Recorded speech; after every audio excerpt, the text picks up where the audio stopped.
سورۃ الفاتحہ قرآن حکیم کی وہ واحد سورت ہے کہ جس کی فضیلت قرآن میں ہے۔ قرآن کی کوئی سورت ایسی نہیں ہے انکلوڈنگ سورۃ الاخلاص میں کہ جس کی فضیلت قرآن میں ہے سوائے سورۃ الفاتحہ کی۔ اس لیے فضیلت کے اعتبار سے قرآن حکیم کی سب سے افضل سورت وہ سورۃ الفاتحہ ہے۔ اس کی سپورٹ میں انشاءاللہ بخاری اور مسلم سے احادیث بھی پیش کروں گا۔ قرآن حکیم میں اللہ تعالیٰ نے سورہ الحجر پارہ نمبر 14 میں آیت نمبر 87 اعوذ باللہ من الشیطان الرجیم بسم اللہ الرحمن الرحیم وَلَقَدْ آتَيْنَاكَ سَبْعًا مِّنَ الْمَثَانِي وَالْقُرْآنَ الْعَظِيمِ، اور بے شک اے محبوب صلی اللہ علیہ وآلہ وسلم ہم نے آپ کو عطا فرمائی 7 آیات ایسی جو بار بار پڑھی جاتی ہیں اور قرآن عظیم ہے، یعنی پورے قرآن کا ذکر الگ سے اور ان 7 آیات کا ذکر الگ سے۔ سورۃ الحجر آیت نمبر 87، اور ظاہر ہے وہ بار بار دہرائی جاتی ہے۔ دنیا کا کوئی بھی مسلمان ہو اس کا تعلق کسی بھی مکتبہ فکر کے ساتھ ہو، کم از کم 5 نمازوں کی فرض رکعتوں میں 17 دفعہ تو سورۃ الفاتحہ وہ پڑھتا ہے، سنتیں اور نوافل اور وتر اس کے علاوہ۔ کوئی بھی نماز ایسی نہیں ہے جس میں سورۃ الفاتحہ ریپیٹ نہ ہوتی ہو۔ یہی اس کی فضیلت کے لیے کافی ہے کہ قرآن حکیم جو نماز میں ہم پڑھتے ہیں وہ ہم بدل بدل کے پڑھتے ہیں، لیکن سورۃ الفاتحہ ایسی چیز ہے جو ہر رکعت میں پڑھی جاتی ہے۔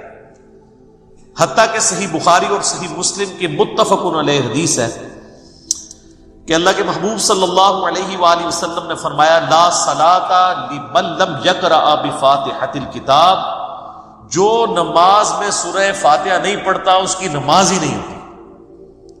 یہ اتنی اوبلیگیٹری چیز ہے۔ یہ بات بھی اس کی فضیلت کے لیے کافی ہے کہ یہ قرآن حکیم کی نمبر 1 سورت، اپنی ترتیب میں بھی مصحف کی اور اپنے فضائل کے اعتبار سے۔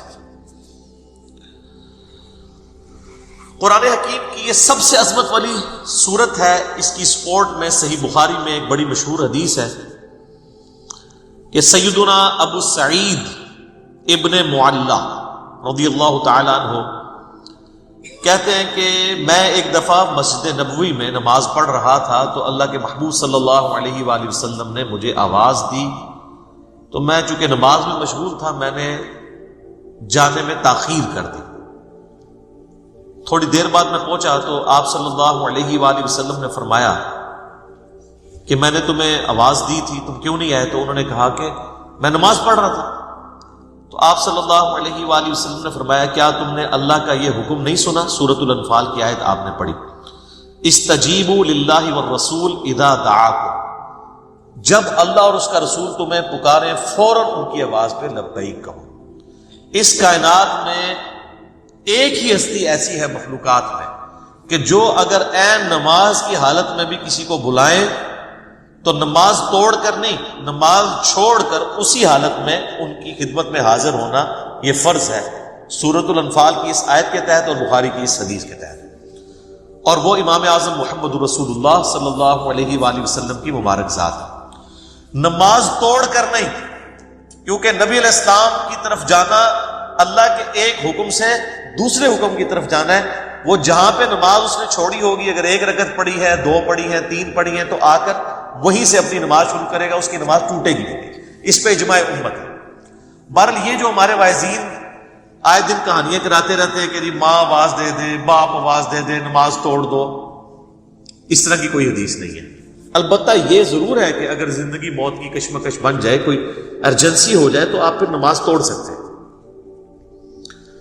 لیکن نبی علیہ السلام کے کیس میں اگر بلایا جائے گا تو نماز توڑنی نہیں پڑے گی، بلکہ نماز وہیں پر چھوڑ کر آپ علیہ السلام کا حکم سننا پڑے گا۔ تو یہ آپ علیہ السلام نے ان کو تھوڑا سا یعنی ڈانٹ پلائی پیار محبت سے۔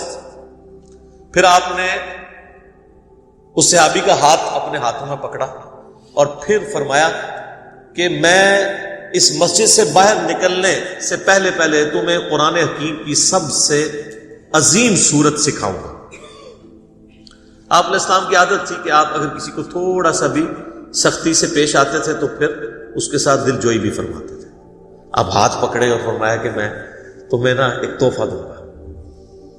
وہ صحابی کہتے ہیں پھر تھوڑی دیر بعد جب ہم مسجد سے باہر نکلے تو مسجد سے نکلتے ہوئے میں نے نبی علیہ السلام سے کہا یا رسول اللہ اپنا وعدہ پورا کریں، آپ نے مجھے کہا تھا کہ آپ مجھے قرآن کی سب سے عظمت والی سورت تعلیم فرمائیں گے. تو آپ علیہ السلام نے فرمایا کہ وہ سورت ہے الحمدللہ رب العالمین، یعنی سورۃ الفاتحہ. اور پھر آپ علیہ السلام نے ساتھ ہی یہ سورہ ہجر کی آیت نمبر 87 بھی پڑھی کہ یہ وہ جو قرآن حکیم میں آیا ہے وَلَقَدْ آتَيْنَاكَ سَبْعًا مِّنَ الْمَثَانِ وَالْقُرْآنِ الْعَظِيمِ، یہ ہے وہ سورت جو قرآن حکیم میں اللہ نے مجھے عطا کی، جو 7 آیات بار بار دہرائی جاتی ہیں. اور پھر آپ علیہ السلام کے بخاری میں الفاظ ہیں یہ ام الکتاب ہے، یہ قرآن کی ماں ہے، قرآن کی جڑ اس میں ہے، اسی سے پورے قرآن کا درخت نکل رہا ہے. فاتحہ بھی ہے، ام الکتاب بھی ہے، اور یہ وہ 7 آیات ہیں جو سورہ ہجر میں آئی. تو سورہ ہجر کی اس آیت کے کانٹیکسٹ میں کتاب التفسیر چیپٹر میں امام بخاری اس حدیث کو لے کر آئے. یہ حدیث کافی ہے اس کی فضیلت کے لیے. اچھا، یہ تو سورہ اعظم تھی نا قرآن کی. قرآن کی ایک آیت بھی ہے جو اعظم ہے، وہ صحیح مسلم میں حدیث ہے. ابی ابن کعب، جن کے بارے میں بخاری مسلم میں آتا ہے کہ 4 بندوں سے قرآن سیکھو، ان میں ایک عبداللہ ابن مسعود ہیں اور ایک ابی ابن کعب ہیں اور سیدنا سالم ہیں، یہ ان میں سے ایک ہے.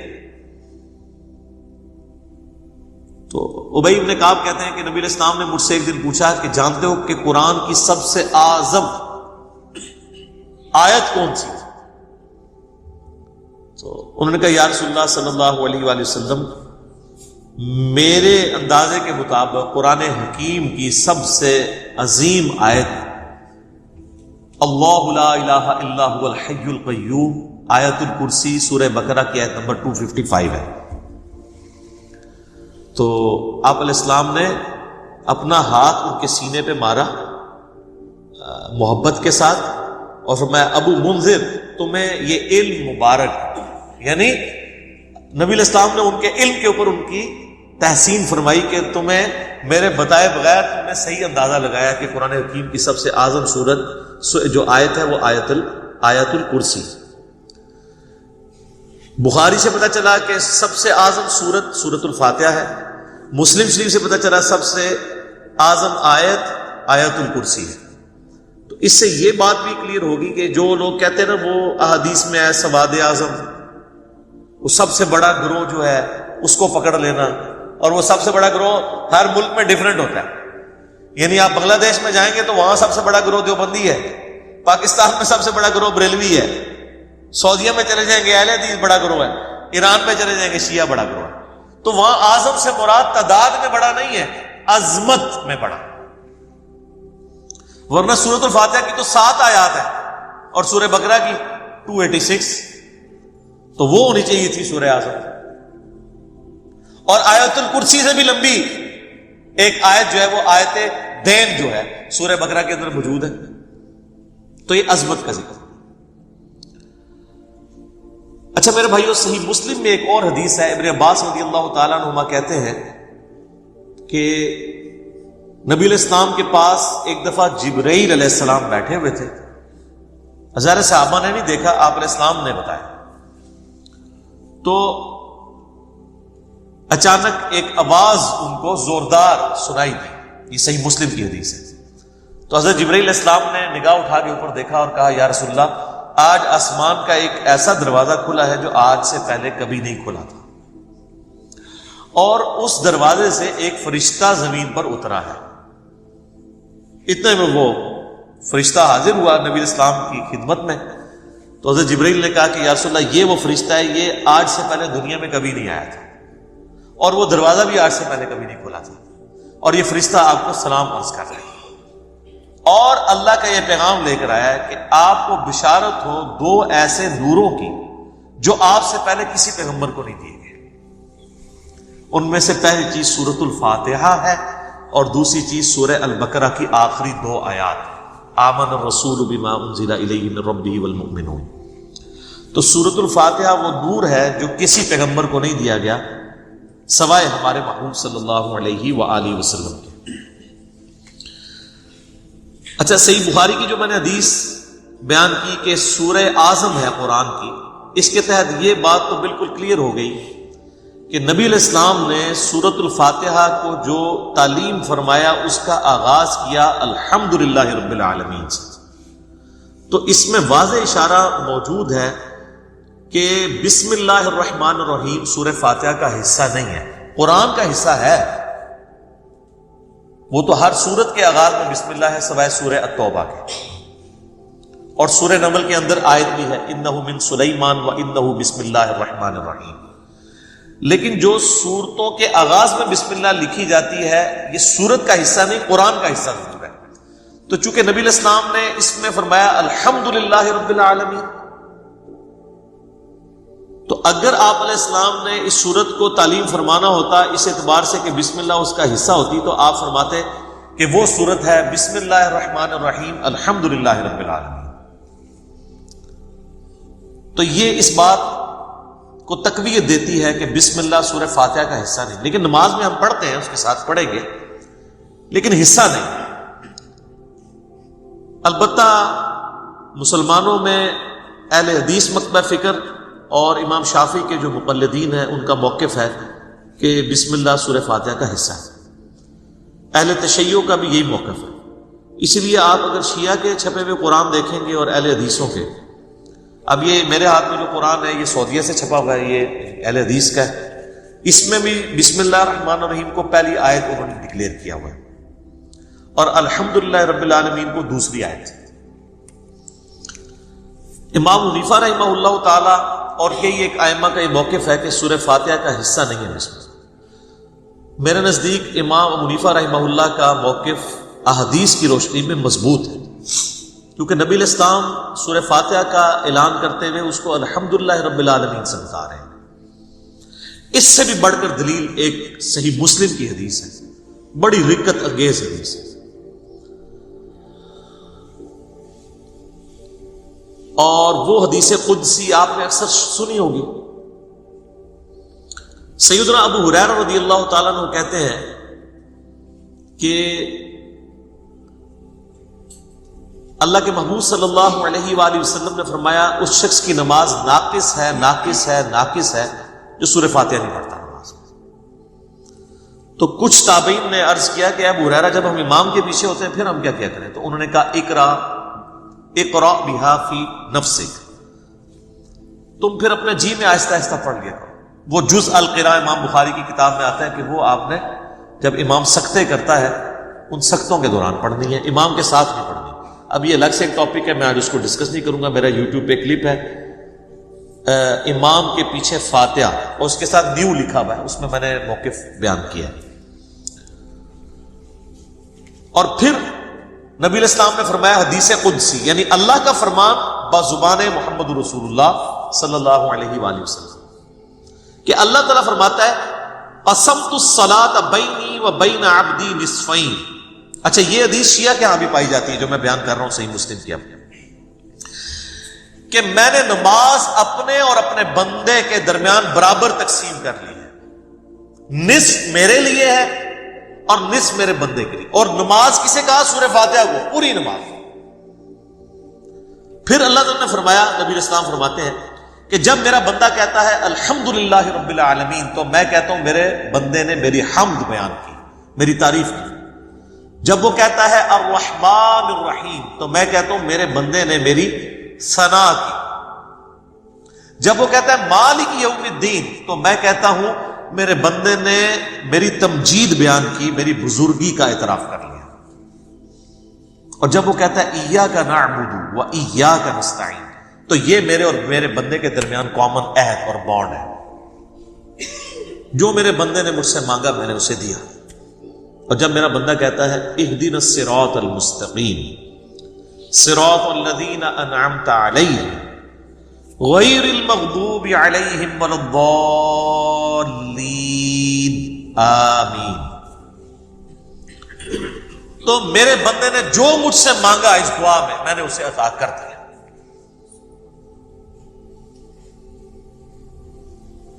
یہ حدیث بھی اس بات کا ثبوت ہے کہ سورہ فاتحہ کا حصہ بسم اللہ نہیں ہے، ورنہ تو یہ سٹارٹ یہاں سے ہوتی کہ جب میرا بندہ کہتا ہے بسم اللہ الرحمن الرحیم تو میں کہتا ہوں میرے بندے نے میرے نام سے آغاز کیا. جب وہ کہتا ہے الحمدللہ رب العالمین تو میں کہتا ہوں میرے بندے نے میری حمد کی. تو اس حدیث میں بھی، حدیث قدسی میں بھی، سورہ فاتحہ کا آغاز الحمدللہ رب العالمین سے. لہذا اہل تشیع اور اہل سنت میں اہل حدیث اور شافعی ہے جو شوافع، ان کا موقف مضبوط نہیں ہے اس مسئلے میں. امام حنیفہ رحمہ اللہ کا موقف اس مسئلے میں، جہاں کئی مسئلوں میں ان کے موقف غلط ہے، اس مسئلے میں ان کا موقف ٹھیک ہے. یہ سورہ فاتحہ کا حصہ نہیں ہے بسم اللہ. اس سے بھی بڑھ کر بخاری و مسلم میں حدیث ہے، انس بن مالک کہتے ہیں میں نے پوری زندگی نبی علیہ السلام کے پیچھے نماز پڑھی، اس کے بعد حضرت ابو بکر کے پیچھے، پھر حضرت عمر کے پیچھے، پھر حضرت عثمان کے پیچھے. میں نے ان چاروں میں کسی کو بھی قرات کا آغاز نماز میں بسم اللہ سے کرتے ہوئے نہیں سنا، ہمیشہ الحمدللہ رب العالمین سے سنا. وہ ثنا تو خاموشی سے پڑھی جاتی ہے نا، اور بسم اللہ میں قرات کا آغاز وہ کرتے تھے الحمد سے. اس کا مطلب ہے کہ وہ سورہ فاتحہ سے اسے الگ سمجھتے تھے. اور مسلم میں تو یہاں تک الفاظ ہیں، بلکہ وہ حضرت انس بن مالک تو انکار ہی کر رہے ہیں. وہ کہتے ہیں کہ نبی علیہ السلام اور حضرت ابو بکر و عمر سورہ فاتحہ سے نہ پہلے بسم اللہ پڑھتے تھے نہ بعد میں، یعنی اگلی سورہ سٹارٹ کرنے سے پہلے بھی بسم اللہ نہیں پڑھتے تھے، کنٹینیوشن کے ساتھ پڑھتے تھے. بعض محدثین نے اس کی توجیہ بیان کی کہ اس سے مراد ہے کہ بلند آواز سے نہیں پڑھتے تھے، کیونکہ ثنا اور بسم اللہ آہستہ آواز سے پڑھنا تو ثابت ہے. تو آہستہ آواز سے پڑھنا ہی اس بات کی دلیل ہے کہ اس کو فاتحہ سے الگ کر کے پڑھتے تھے، لہذا وہ فاتحہ کا حصہ نہ ہوا. اچھا، اب ٹیکنیکلی اس کو آپ سمجھیں کہ سورہ فاتحہ کی یہ 7 آیات کیسے پوری ہوتی ہیں. مسلم میں جو یہ ہے نا الفاظ کے آدھی میرے لیے آدھی میرے بندے کے لیے، تو پھر سورہ فاتحہ آدھی ہوتی ہوگی نا کہیں پہ، کیونکہ آدھی میرے لیے اور آدھی میرے بندے کے لیے. تو آئیں پھر آدھی کر کے دیکھ لیتے ہیں. وہ سٹارٹ ہو رہا ہے اس حدیث میں جب میرا بندہ کہتا ہے الحمدللہ رب العالمین تو میں کہتا ہوں میرے بندے نے میری حمد کی. الرحمن الرحیم میرے بندے نے میری ثنا کی. مالک یوم الدین میرے بندے نے میری بزرگی کا اعتراف کیا. 3 آیتیں ہو گئی. اس کے بعد آتا ہے ایاک نعبد و ایاک نستعین، یہ میرے اور میرے بندے میں کامن ہے، لہذا یہ آیت پھر سینٹر میں ہوگی، کیونکہ تینوں پہلی آیات جو ہیں وہ اللہ کی تعریف ہے. الحمدللہ رب العالمین، الرحمن الرحیم، مالک یوم الدین. ایاک نعبد و ایاک نستعین عہد ہے، اور کہا یہ کامن ہے، مراد یہ سینٹر میں ہے. اور اس کے بعد جتنی چیزیں وہ دعائیں ہیں، اہدنا الصراط المستقیم، یہ بندے کی ہوگی. صراط الذین انعمت علیہم غیر المغضوب علیہم ولا الضالین آمین. یہ 3 آیات اللہ سے دعا ہوئی، یہ بندے کے لیے، اور اس میں الفاظ ہیں جو میرے بندے نے مانگا میں نے دے دیا. پہلی 3 اللہ کی ثنا، اور سینٹر والی ایاک نعبد و ایاک نستعین کامن بانڈ. ٹھیک ہو گیا؟ اس سے بھی مزے کی بات، ایاک نعبد و ایاک نستعین بھی سینٹر ہو جاتی ہے. یہ ایک آیت ہے، ایاک نعبد، اے اللہ ہم تیری عبادت کرتے ہیں، یہ بھی اللہ کی تعریف ہے. وَإِيَّاكَ نَسْتَعِينُ، اور دعا تجھ سے کرتے ہیں. واو پہ آگے سینٹر بنتا ہے. اس واو سے پہلے 3.5 آیات اس طرف ہیں اور 3.5 آیات اس طرف ہیں. یہ بالکل سینٹر بنتی ہے واو. ایاک نعبد، اور وہ اسی لیے حدیث میں ہے نا یہ کامن ہے. کامن کیوں ہے؟ ایاک نعبد میرے بندے نے میری عبادت کی، وَإِيَّاكَ نَسْتَعِينُ میرے بندے نے مجھ سے مانگا. اور کیا مانگا؟ اہدنا الصراط المستقیم صراط الذین انعمت علیہم غیر المغضوب علیہم ولا الضالین آمین.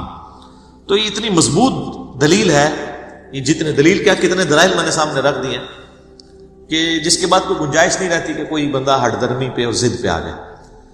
شیخ زبیر زئی رحمہ اللہ تعالیٰ سے 2008-9 کی بات ہے. میں نے اب چونکہ وہ اہل حدیث تھے تو اہل حدیث کی کوشش ہوتی ہے کہ امام حنیفہ ہر مسئلے میں غلط ثابت ہو جائے. تو میں نے ان کے سامنے کہا جی اب آپ کو چیک کرتے ہیں، ہم بخاری مسلم کو مانتے ہیں کہ وہ یہ نہ ہو کہ امام حنیفہ کی دشمنی آپ کو اس پہ نہ ابھار دے کہ آپ سچائی سے اناد کریں. تو مجھے کہتے ہیں نہیں وہ بسم اللہ حصہ ہے فاتحہ کا. میں نے کہا جی یہ واضح احادیث ہے، یہ میں نے سارے دلائل ہوئی. آپ کو بھی سن کے اندازہ ہو گیا ہوگا اس کے بعد کوئی بندہ یا مان سکتا ہے یا چھڑولی چھوڑ سکتا ہے آگے سے. بالکل واضح بات ہے. تو ان باتوں کا ان کے پاس کوئی جواب نہیں تھا. وہ کہتے ہیں نہیں امام شافعی. میں نے کہا امام شافعی کو چھوڑیں, آپ کہتے ہیں کتاب و سنت, آپ کہہ رہے ہیں امام شافعی کہتے ہیں بسم اللہ حصہ ہے. ہم آپ کو بخاری مسلم سے ثابت کر رہے ہیں کہ سورہ فاتحہ کا حصہ نہیں ہے بسم اللہ.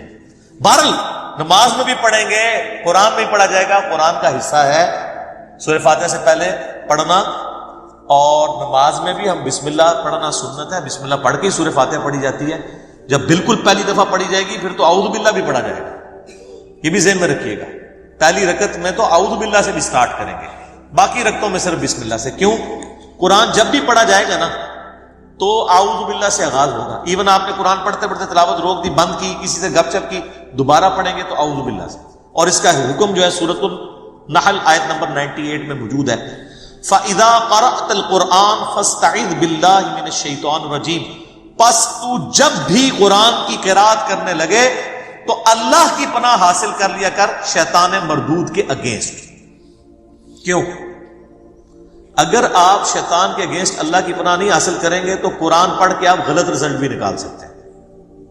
اس میں قرآن کا قصور نہیں ہے. اگر ایک اچھی گاڑی ہے اس پہ ڈرائیور غلط بیٹھ کے جا کے ٹھوک دیتا ہے تو گاڑی کا تو قصور نہیں ہے. تو قرآن حکیم سے غلط رزلٹ جان بوجھ کے لوگ نکال سکتے ہیں, جب تک کہ اپنے آپ کو قرآن کے سامنے سرنڈر نہ کریں اور اللہ تعالیٰ کے سامنے اپنے آپ کو پیش نہ کریں شیطان کے اگینسٹ کہ یا اللہ تو ہی پناہ دے ہمیں اس کے اگینسٹ. ورنہ قرآن حکیم وہ پڑھیں گے تو اس سے غلط رزلٹ بھی نکال سکتے ہیں, وَلِعَوْذُ بِاللَّهِ تَعَالَى. اس لیے حکم دیا گیا. اچھا, بخاری مسلم کی ایک حدیث بڑی مزے کی ہے. صحابہ کرام کا قافلہ کہیں جا رہا تھا, راستے میں انہوں نے ایک جگہ پانی کے لیے پڑاؤ کیا, تو وہاں پہ ایک قبیلہ آباد تھا. انہوں نے صحابہ کرام کی کوئی مہمان نوازی نہیں کی, لیکن اسی دوران ان کے قبیلے کے سردار کو ایک سانپ یا بچھو نے ڈس لیا. یہ حدیث بخاری میں بھی ہے اور مسلم میں. تو جب وہ سانپ اور بچھو نے ڈس لیا تو وہ صحابہ کرام کے پاس آئے اور کہا کہ تم میں سے کوئی ایسا ہے جو جھاڑ پھونک کر سکتا ہو, دم ڈال سکتا ہو زہریلے جانور کا؟ تو ایک صحابی نے کہا ہاں مجھے ایک دم آتا ہے, لیکن میں یہ بکریوں کا پورا ریوڑ اس کے عوض معاوضہ دوں گا. مرتے کیا نہ کرتے, پھنسے ہوئے تھے. انہوں نے کہا ٹھیک ہے. اس نے جا کے دم ڈالا سورہ فاتحہ پڑھ کے. تو حدیث کے الفاظ ہیں وہ بندہ اس طرح ہو گیا جیسے مردہ زندہ ہو جاتا ہے اس کے اثر سے, دم. بکریوں کا ریوڑ والے کیا. اب صحابہ کرام میں اختلاف ہو گیا. ایک گروہ نے کہا کہ یہ تو آپ نے قرآن پڑھنے کی اجرت لے لی, یہ تو حرام ہے. زیادہ پرہیزگار لوگ بھی ہوتے ہیں نا. دوسرے نے کہا نہیں ہم نے معاوضہ لیا, بالکل ٹھیک ہے. بہرحال یہ طے پایا کہ نبی علیہ السلام سے جا کے فیصلہ کروائیں گے. آپ علیہ السلام کے پاس آئے تو آپ صلی اللہ علیہ وآلہ وسلم نے پہلے تو اس کی تحسین کی کہ تو نے یہ بہت بڑی انوینشن کی ہے, تجھے کس نے بتا دیا کہ سورہ فاتحہ میں اتنی شفا ہے؟ سورہ فاتحہ شفا بھی دیتی ہے. اور پھر آپ علیہ السلام نے فرمایا ان احق ما اخذتم علیہ اجرا کتاب اللہ, سب سے بہترین چیز جس کے اگینسٹ تم معاوضہ طلب کر سکتے ہو وہ اللہ کی کتاب ہے. اور پھر آپ علیہ السلام نے فرمایا کہ وہ جو بکریاں لی ہیں نا اس میں سے کچھ حصہ مجھے بھی دو. بخاری اور مسلم دونوں میں حدیث ہے کہ اللہ کا ذکر کرنے والا زندہ کی مثل ہے اور ذکر نہ کرنے والا مردہ کی مثل ہے. یعنی وہ زندہ لاش ہے جو اللہ کا ذکر نہیں کرتا. جامعہ ترمذی میں حدیث ہے, ایک صحابی حاضر ہوئے, یا رسول اللہ مجھے کوئی ایسی نصیحت کریں کہ اس کے بعد مجھے کسی چیز کی ضرورت نہ رہے. نبی علیہ السلام نے کہا کہ تیری زبان ہر وقت اللہ کے ذکر سے تر ہے, بس یہ نصیحت تھی. یعنی صرف نماز کی حد تک نہیں, عام حالت. اچھا, ذکر کے لیے زبان ہلانا بھی ضروری نہیں ہے, دل میں بھی ذکر ہو سکتا ہے. اللہ کو یاد کرنا بھی ذکر ہے, غور و تفکر کرنا بھی ذکر ہے. اصل چیز ہے گاڈ اورینٹڈ ہو. بخاری مسلم میں حدیث ہے, جب تم نماز پڑھ کے اسی جگہ پہ بیٹھے رہتے ہو نا جہاں پہ نماز پڑھی تھی, اسی مصلی کے اوپر, جب تک وضو نہیں ٹوٹتا نا, کچھ ذکر نہ بھی کرو تب بھی فرشتے دعائے رحمت تمہارے لیے کرتے رہتے ہیں. حتیٰ کہ بخاری مسلم میں آیا کہ جو شخص نماز کے انتظار میں ہے نا, اللہ تعالیٰ اسے بھی نماز کے اندر ہی شمار کر لیتا ہے. دیکھیں اللہ تعالیٰ کی رحمت ہے. یعنی یہ تو ایک نہ ختم ہونے والا سلسلہ ہے. بخاری مسلم دونوں میں حدیث ہے میں اپنے بندے کے گمان کے قریب ہوں جیسا کہ میرے بارے میں گمان کرے. جب وہ مجھے دل میں یاد کرتا ہے میں اسے دل میں یاد کرتا ہوں. جب وہ مجھے کسی مجلس میں یاد کرتا ہے نا تو میں اسے بہتر مجلس میں اسے یاد کرتا ہوں. جب وہ میری طرف ایک بالش بڑھتا ہے میں اس کی طرف ایک ہاتھ بڑھتا ہوں. جب وہ میری طرف چل کے آتا ہے میں اس کی طرف دوڑ کر آتا ہوں. تو یہ حدیث قدسی ہے بخاری مسلم دونوں میں. اور اسپیسیفکلی یہ قرآن حکیم کی درس و تدریس کے حوالے سے ذکر ہوا تھا کہ ایسی مجلس میں فرشتے حاضر ہوتے ہیں اور جب اللہ کے پاس جاتے ہیں حالانکہ اللہ جانتا ہے پھر بھی پوچھتا ہے کہ میرے بندوں کے پاس گئے تھے کس حالت میں پایا. وہ بتاتے ہیں یہ حالت تھی. پھر اللہ تعالیٰ پوچھتا ہے مجھ سے کیا مانگ رہے تھے. فرشتے بتاتے ہیں کہ بندے جنت مانگ رہے تھے. اللہ تعالیٰ پوچھتا ہے کیا جنت دیکھی انہوں نے. کہتے ہیں نہیں. اگر دیکھ لیتے تو اس سے بھی زیادہ مانگتے. اور کیا کہتے تھے جہنم سے آزادی مانگ رہے تھے. کیا جہنم دیکھی میرے بندوں نے. نہیں. اگر دیکھ لیتے اس سے بھی زیادہ اشد و مت سے مانگتے. اللہ تعالیٰ فرماتا ہے تم گواہ ہو جو میں نے سب کو معاف کر دیا. اچھا وہ فرشتے کہتے ہیں یا اللہ ایک بندہ ایسا تھا جو ویسے ہی وہاں پہ آ گیا تھا, اس کی نیت نہیں تھی لیکن وہ ان کی مجلس میں بیٹھا تھا. اللہ تعالیٰ فرماتا ہے کہ یہ لوگ ہی ایسے ہیں کہ جو ان کی مجلس میں بھی بیٹھ جائے گا ان کو بھی میں نے بخش دیا. وہ جو کہہ رہے ہوتے ہیں نا غوث پاک کے درس میں بھی اگر کوئی بیٹھ گیا, کہانیوں میں نہیں میرے بھائی, درس قرآن میں, وہ چاہے غوث پاک دے رہے ہو یا کوئی انجینئر پاک دے رہے ہو یا کوئی ڈاکٹر پاک دے رہے ہو, اگر اخلاص کے ساتھ کوئی اللہ کا ذکر کر رہا ہے, خالص توحید بتا رہا ہے, قرآن و سنت کی تعلیمات بتا رہا ہے, اس کی مجلس میں بیٹھنے والے کے لیے جنت کا راستہ آسان ہو جائے گا. وہ تو حدیث ہے صحیح مسلم کے اندر کہ جو علم کے راستے پہ چلتا ہے اللہ تعالیٰ جنت کا راستہ اس کے لیے آسان کر دیتا ہے. یہ تو بالکل اسٹیبلش چیز ہے. تو یہ ذکر ایسا معاملہ ہے کہ کوئی دل میں بھی یاد کرتا ہے نا, اللہ اس کو پھر دل میں یاد کرتا ہے. فَاذْكُرُونِي أَذْكُرْكُمْ, یہ تو قرآن میں سورۃ البقرہ میں ہے, اے میرے بندے مجھے یاد کر میں تیرا ذکر کروں گا اور اس سے بہتر مجلس میں کروں, فرشتوں کی مجلس میں کروں. اور انسان کی کتنی خوش نصیبی ہے کہ انسان اللہ کو یاد کرے, اللہ تعالیٰ اس کے رسپانس میں اسے یاد کرتا ہے. انسان کا اللہ کو یاد کرنا یہ چھوٹی چیز ہے, اللہ کا اپنے بندے کو یاد کرنا یہ بڑی چیز ہے. سنن ابن ماجہ میں حدیث ہے اور یہ تعلیقاً امام بخاری بھی یہ حدیث لے کے آئے ایک چیپٹر کی ہیڈنگ میں, اور یہ اتنی رکت انگیز حدیث ہے کہ اس حدیث کو میں نے اپنے اسکار کارڈ میں بھی شامل کیا ہے کہ میں اپنے بندے کے ساتھ ہوتا ہوں اس وقت جب وہ میرا ذکر کر رہا ہوتا ہے اور اس کے ہونٹ میرے ذکر کی وجہ سے ہل رہے ہوتے ہیں. زبان سے ذکر کرنا یہ سب سے افضل ذکر ہے کیونکہ اس میں آپ کی زبان, اعضاء, دل, دماغ سب کچھ شامل ہو جاتا ہے. دل میں بھی ذکر کرنے کا ثواب ہے لیکن زبان سے کرنا افضل ہے. اسی لیے آپ دیکھیں جو آبلیگیٹری چیزیں ہیں وہ اللہ تعالیٰ نے زبان کے ساتھ جوڑ دی ہیں. یعنی نماز آپ دل میں نہیں پڑھ سکتے, زبان سے پڑھنی ہے, اور کم از کم اتنی آواز سے کہ وہ خود آپ محسوس کر رہے ہو. محسوس سے مراد یہ نہیں ہے کہ 10 نمازی دیر تک سن رہے ہیں, نہیں, محسوس سے مراد ہے کہ آپ کو فیل ہو رہا ہے کہ آپ کو اپنی زبان سے پڑھ رہے ہیں. اس طریقے سے جانور قربان کرنا ہے تو تکبیر اتنی آواز سے کہنی ہے کہ آپ کے کان خود سن رہے ہیں. جو آبلیگیٹری چیزیں ہیں وہ اللہ تعالیٰ نے زبان کے ساتھ جوڑی ہوئی. زبان کا ذکر بہرحال دل کے ذکر سے افضل ہے. باقی ریاکاری والا جو ایشو ہے وہ ہر شخص کا ایک پرسنل معاملہ ہے, کسی کے اوپر ہم فتویٰ نہیں لگاتے. لیکن جو اللہ تعالیٰ نے آبلیگیٹری نمازیں رکھ دی ہیں وہ تو اتنی اعلانیاں رکھی ہوئی ہیں کہ خود بخود ریاکاری کا چانس ہے, تو وہ ریاکاری نہیں ہے. بعض اوقات شیطان کسی کو وسوسہ دلاتا ہے میں جماعت سے نماز پڑھوں گا یا مسجد میں زیادہ دیر بیٹھوں گا تو باقی لوگ کہیں گے کہ جی یہ لوگ بڑا نیک ہو گیا ہے تو اس سے میرے دل میں تکبر آ جائے گا. یہ شیطانی وسوسہ ہوتا ہے نا, اس طرح نہیں سوچنا کبھی بھی. آپ نے خالص رہنا ہے. صحیح مسلم میں حدیث ہے, صحابہ کرام نے کہا یا رسول اللہ بعض اوقات ہم نیکی کا کوئی کام کرتے ہیں حالانکہ پوری نیک نیتی سے کر رہے ہوتے ہیں, یہ نیت نہیں ہوتی کہ لوگ ہماری تعریف کریں, لیکن پھر بھی لوگ تعریف کر دیتے ہیں اور وہ ہمیں اچھی بھی لگتی ہے. ظاہر تعریف کسے بری لگتی ہے, تو کیا یہ ریاکاری ہے؟ آپ نے فرمایا نہیں, یہ ریاکاری نہیں ہے, بلکہ یہ دنیا میں اللہ تعالیٰ کا انعام ہے اپنے بندے کے لیے کہ کسی بندے کی تعریف کوئی کر دے. لیکن دوسری طرف نبی علیہ السلام نے اس بندے کے لیے یہ کہا ہے کہ کسی کے منہ پہ ایسی تعریف نہیں کرنی ہے کہ وہ تکبر کے اندر مبتلا ہو جائے. جس کی ہو رہی ہے اس نے خواہش کا اظہار نہیں کرنا کہ لوگ میری تعریف کریں. تو یہ باریک سے فرق ہوتے ہیں. جس کی وجہ سے بعض اوقات شیطان، میں نے کئی لوگوں کو سنا ہے کہ جی ہم نے داڑھی رکھ لی تو پھر لوگ مسائل پوچھیں گے، لوگ ہمیں نیکوکار کہیں گے، اس لیے جی ہم داڑھی نہیں رکھ رہے. پھر وہ قرآن و حدیث سے سب سے بڑی دلیل دینا شروع کر دیتے ہیں جی ڈاکٹر اقبال کی بھی داڑھی نہیں تھی. قرآن و حدیث ان کے نزدیک یہ ہے کہ ڈاکٹر اقبال کی داڑھی نہیں تھی، اور پوری زندگی ڈاکٹر اقبال کو یاد کرتے کرتے مر جاتے ہیں. اللہ کے نبی علیہ السلام کو پس پش ڈال دیتے ہیں. کئی لوگ ہیں وہ کہتے ہیں کہ جی وہ جی ہاں نبی علیہ السلام خواب میں زیارت کروا کے خود منو ایک بار بھی کہہ دینا میں داڑھی رکھ لینی ہے، تو میں ان کو کہتا ہوں وہ 1400 سال پہلے کہہ کے گئے ہیں بھائی. اور اس سے بھی بڑھ کر اللہ قرآن میں کہہ گیا سورہ النساء کی آیت نمبر 119 کہ یہ شیطان کا راستہ ہے، کہ شیطان کہے گا.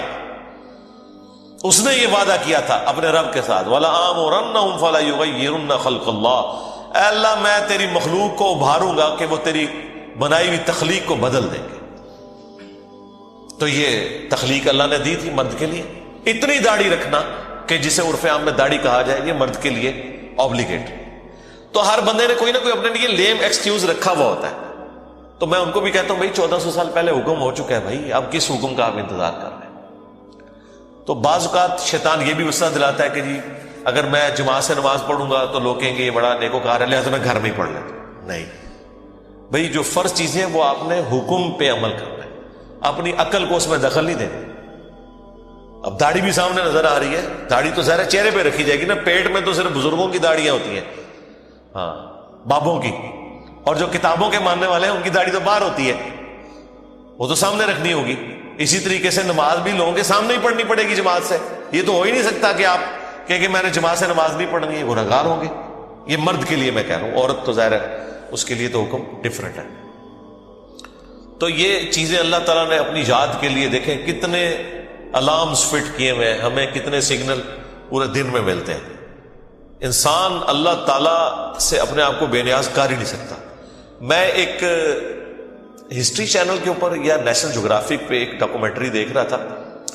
ایک کوئی نان مسلم تھا تو وہ مختلف مسلمان اسکالرز کے پاس تھا امریکہ میں، انٹرویو کرنے جا رہا تھا کہ ہمیں آپ ریلیجن کے بارے میں بتائیں کہ اسلام کیا ہے.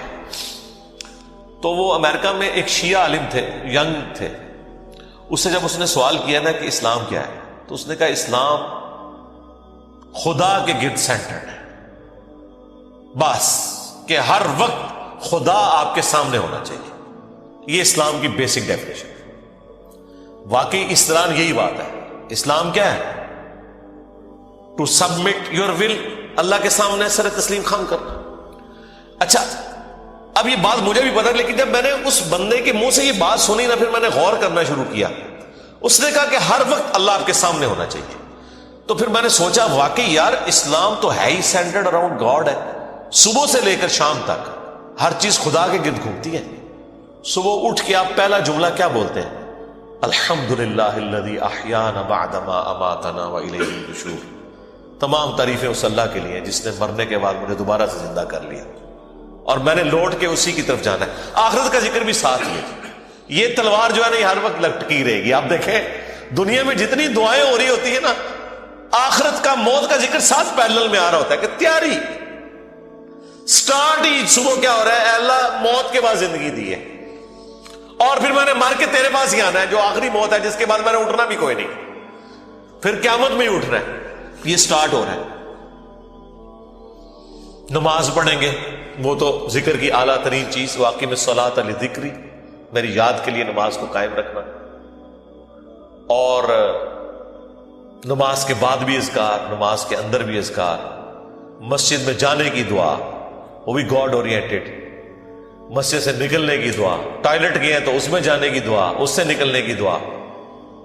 پھر گھر سے نکلے ہیں پھر اللہ کو یاد کر کے نکلے ہیں. جہاں جا رہے ہیں اپنا کوئی کام سٹارٹ کر رہے ہیں تو اللہ کے نام سے سٹارٹ کر رہے ہیں.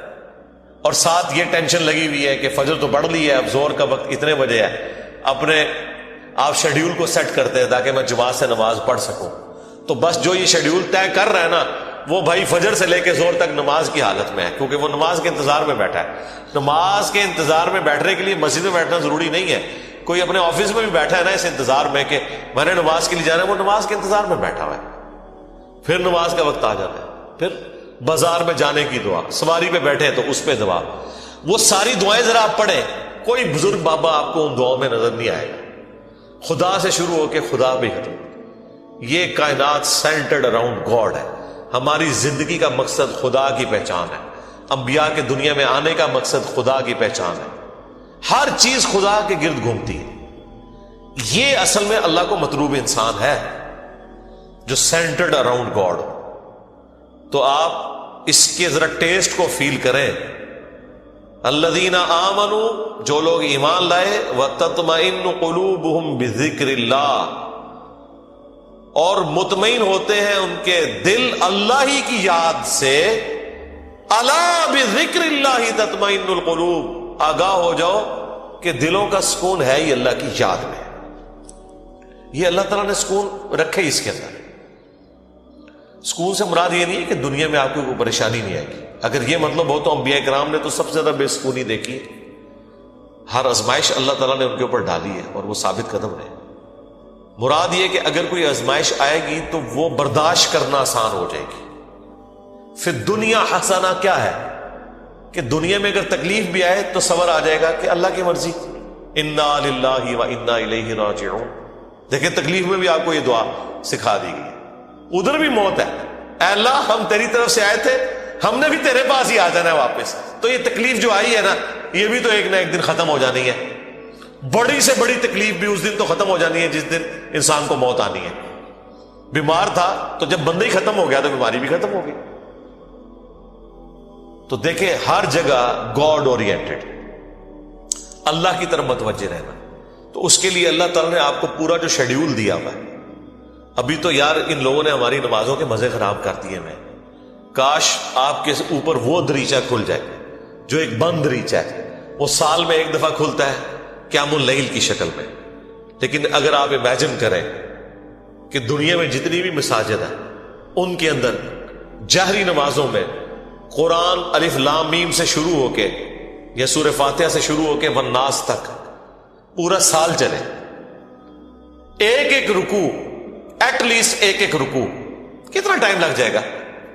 اگر یہ نماز 7 منٹ میں ختم کرتے ہیں وہ 20 منٹ میں ہو جائے گی یا 15 منٹ میں. ایک رکوع مغرب کے اندر پہلی رکعت میں، دوسرا رکوع مغرب کی دوسری رکعت میں، پھر عشاء کی رکعت میں اس سے اگلے والا رکوع، اور اس کی دوسری رکعت میں اس سے اگلا، اور اس طریقے سے فجر میں. یہ 6 رکعتیں جو ہیں آپ کی جہر، 2 مغرب، 2 عشاء اور 2 فجر.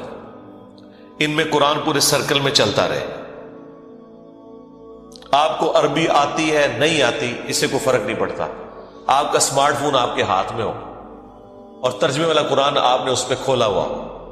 میں نے تو اس کا ثبوت بھی دے دیا بخاری سے کہ ذکوان تابعی حضرت عائشہ کا غلام تھا جو انہیں قیام اللیل رمضان میں کروایا کرتا تھا. وہ حافظ نہیں تھا تو وہ مصحف ہاتھ میں پکڑتا تھا، اما عائشہ اس کے پیچھے رمضان کا قیام کرتی تھی. اس کا مطلب ہے سننے میں زیادہ آسانی اور مزہ آتا ہے بجائے خود پڑھنے کے. تو یہ حدیث امام بخاری نے ایک چیپٹر کی ہیڈنگ میں لیا اور اس کی پوری سند سنن الکبریٰ البیہقی اور مصنف ابن ابی شیبہ میں موجود ہے. بلکہ مصنف ابن ابی شیبہ میں تو یہاں تک ہے کہ انس ابن مالک اور باقی صحابہ کے بارے میں کہ انہوں نے پیچھے قرآن اٹھایا ہوتا تھا، سامنے حافظ کھڑا ہوتا تھا اور وہ سنتے بھی تھے دیکھ کے، اور اگر کہیں غلطی ہوتی تھی تو غلطی کو پکڑتے تھے. اور اٹھانے کا فائدہ یہ ہے کہ کنسنٹریشن آپ کی رہتی ہے. انہوں نے کتنا ظلم کیا ہے کہ ہم سے قرآن چھین لیا. مغرب، عشاء اور فجر کی نمازیں واللہ اس لیے نہیں تھی کہ آپ نے صرف رکعتیں پوری کرنی ہے. یہ آپ کے اندر فیول ڈالنا تھا کہ جب آپ جہرن قرآن سنیں گے تو آپ کی پروگرامنگ ہوتی رہے گی. ہم کیا سنتے ہیں؟ وہی رٹی رٹائی آخری 10 صورتیں یا چند صورتوں کی آخری آیات، سورہ بقرہ کی آخری آیات، سورہ حشر کی آخری آیات، وہی جو مولویوں نے رٹی ہوئی ہے. یار اگر حافظ قرآن نہیں بھی آپ کا امام مسجد، کوئی مسئلہ نہیں، وہ مصحف اٹھا کے پڑھ لے، کوئی مسئلہ نہیں. قرآن دیکھ کے تو پڑھنا اس کو آتا ہے نا، قاری ہے، مصحف اٹھا کے پڑھے. لیکن آپ ذرا امیجن کریں کہ آپ کی نماز کا لیول کیا ہوگا کہ آپ کو اگلی نماز کا انتظار رہے گا کہ بھئی، اور آپ یہ کوشش کریں گے کہ آپ کی نماز نہ چھوٹے، وہاں سے رکوع اگلا سٹارٹ. بلکہ میں تو کہتا ہوں گورنمنٹ لیول پہ یہ ہونا چاہیے کہ ایک اجتماعی نظم کوئی قائم کرے. اجتماعی نظم ہو، پورے ملک میں عید کی رات کو اگلا قرآن سٹارٹ ہو جائے، گورنمنٹ کی طرف سے شیڈیول ہو کہ بھئی اب یہ اگلا قرآن سٹارٹ ہو گیا، اتنے رکوع ہیں، 6 رکوع کور ہوتے ہیں نا، اگر آپ 6 جہرن رکھتے رہیں تو آلموسٹ کوئی 520 کے قریب رکوع بنتے ہیں، ان کو ڈیوائڈ کر لیں تو پورے ملک کے اندر ختم قرآن بھی ایک ہی دن ہو رہا ہو، شمسی اعتبار سے رکھ لیں، تاکہ کوئی شخص دوسرے شہر میں بھی چلا گیا ہے اسے یہ یقین ہو کہ ہاں جی میں فلاں مسجد میں جاؤں گا تو شیڈیول ایک ہی چل رہا ہے۔ یہ ہم نے دنیاوی کئی معاملات میں اپنے آپ کو مینج کیا ہوا ہے اس طریقے سے۔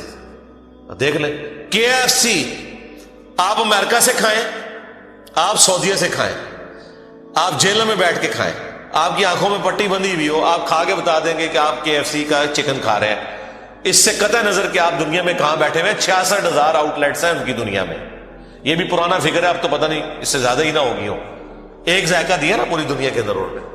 اس طرح کے کئی شیڈیول ہیں، اور اگر یہ تھوڑی سی ایفرٹ پٹ کر لی جائے تو سرکار آپ کو کوئی اپنے بچوں کو توحید سکھانے کی ضرورت نہیں ہے، توحید خود بخود وہ سیکھ جائیں گے، پورے دورہ قرآن بھی نہیں ہوگا، انہیں پتا چل جائے گا کہ سب کچھ فراڈ چل رہا ہے، قرآن تو کوئی اور ہی بات کرتا ہے۔ یہی وجہ ہے کہ جو غیر مسلم ملکوں میں لوگ جاتے ہیں نا، وہاں جب ان کا نان مسلم لوگوں سے واسطہ پڑتا ہے تو پھر ان کو بھی تھوڑی شرم آتی ہے کہ یار وہ جب پوچھتے ہیں ہاں جی اسلام کیا ہوگا تو ہم تو پتہ ہی کچھ نہیں، پھر قرآن ترجمے سے پڑھتے ہیں تو آپ دیکھتے ہیں کہ یہاں داڑھی بھی نہیں ہوتی، وہاں سے داڑھی بھی رکھ کے آ جاتے ہیں، نماز بھی شروع کر دیتے ہیں، قرآن بھی پڑھ لیتے ہیں اور گمراہ بھی ہو جاتے ہیں۔ یعنی ادھر والوں کی نظر میں وہ کہتے ہیں یار یہ کیا کہانیاں تم لوگوں نے دین، قرآن میں تو یہ کچھ اور لکھا ہوا ہے۔ تو اگر یہ شیڈیول گورنمنٹ کر دے، یہ کوئی مشکل کام ہے مجھے بتائیں؟ چلے پردہ رکھنے کے لیے اگر کوئی جعلی حافظ بھی ہے، گورنمنٹ کہہ دے کہ ٹھیک ہے جی مصحف اٹھائیں، مصحف اٹھا کے پڑھیں، پردے کا پردہ رہ جائے گا۔ اگر کسی کو یہی ہے کہ میں تو حافظ بن کے یہاں بھرتی ہوا تھا، ہے کوئی نہیں تھا، کوئی مسئلہ نہیں ہے، مصحف اٹھا کے پڑھیں، پیچھے بھی لوگ ایئر فلائٹ موڈ میں دیکھیں اور ترجمے والا قرآن کھولیں، جب قرات ہو رہی ہوتی ہے اتنا آپ کو ٹائم مل جاتا ہے کہ آپ عربی اور نیچے ترجمہ بھی دیکھ سکتے ہیں۔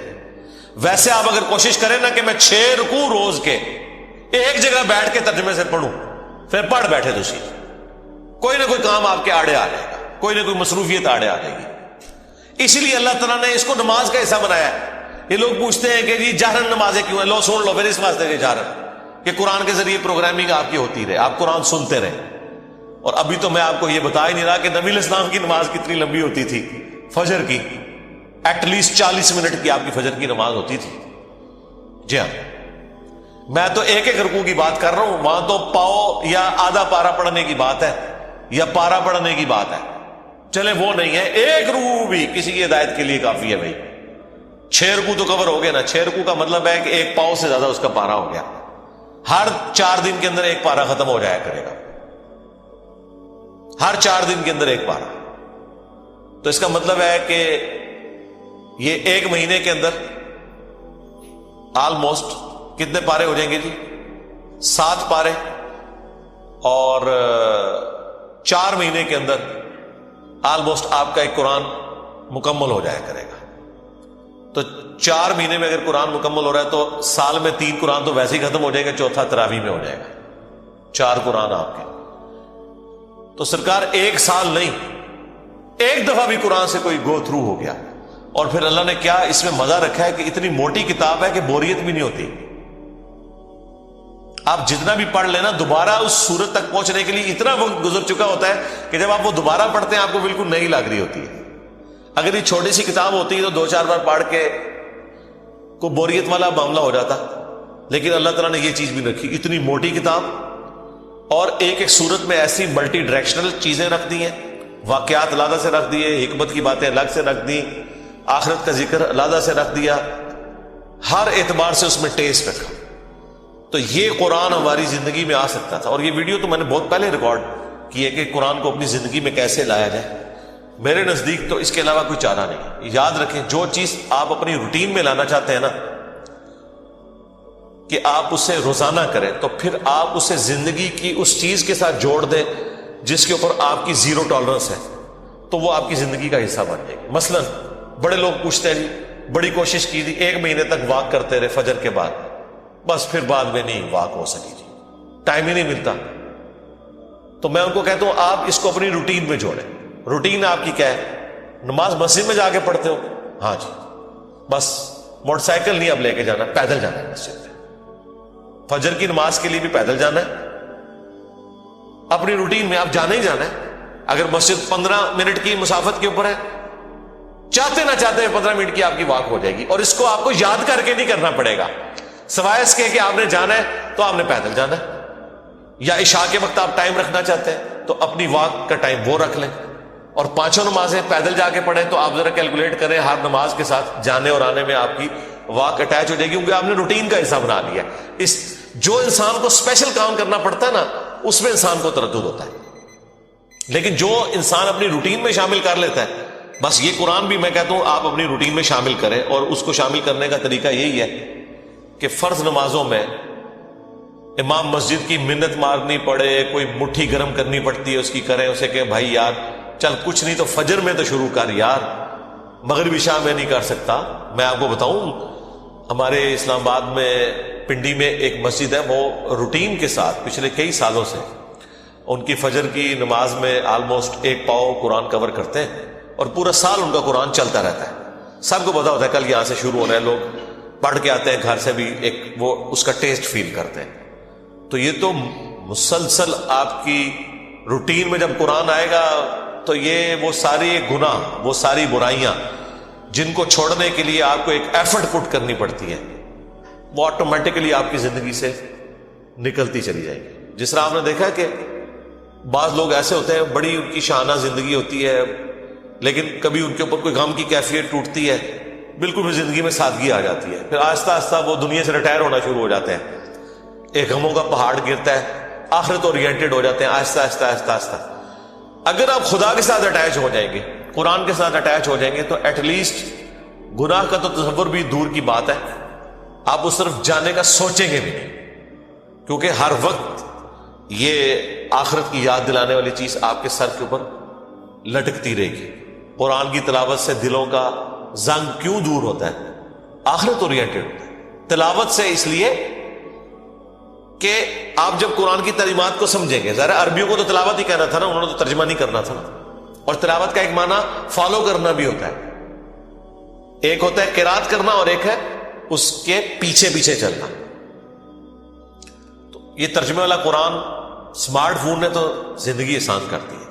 میں کہتا ہوں اس سائنس نے ہماری دنیا تو آسان کی ہے، جو ہماری آخرت آسان کرتی ہے۔ آپ امیجن کریں اس یوٹیوب کی برکت سے صدیوں میں جتنے لوگوں نے توحید قبول کی ہے، چند سالوں میں ہمارے پلیٹ فارم سے کر لی ہے، جو امید ہی کوئی نظر نہیں آ رہی تھی۔ اور یہ آپ نہ سمجھیں یہ لوگ ہیں، یہ نسلیں ہیں، ہاں آپ ان کو ملٹی پلائی کریں تو یہ ساری سائنس کی برکت ہے۔ آج دین کتنا سیکھنا آسان ہے، اور اس پہ عمل کرنے کے لیے آپ کو موٹیویٹ کرنے کے لیے کتنے والنٹیئر اویلیبل ہیں، اگر آپ خدا کے ساتھ کمیٹڈ ہیں۔ اللہ تعالیٰ ہمیں ہر وقت اپنی یاد میں رہنے کی توفیق دے۔ اللہ تبارک و تعالیٰ اپنے ذکر پہ ہمیں استقامت دے۔ آج کی ہم قرآن کلاس کو اس دعا کے اوپر اہتمام کرتے ہوئے اینڈ کرتے ہیں۔ نبی الاسلام نے حضرت معاذ بن جبل سے فرمایا تھا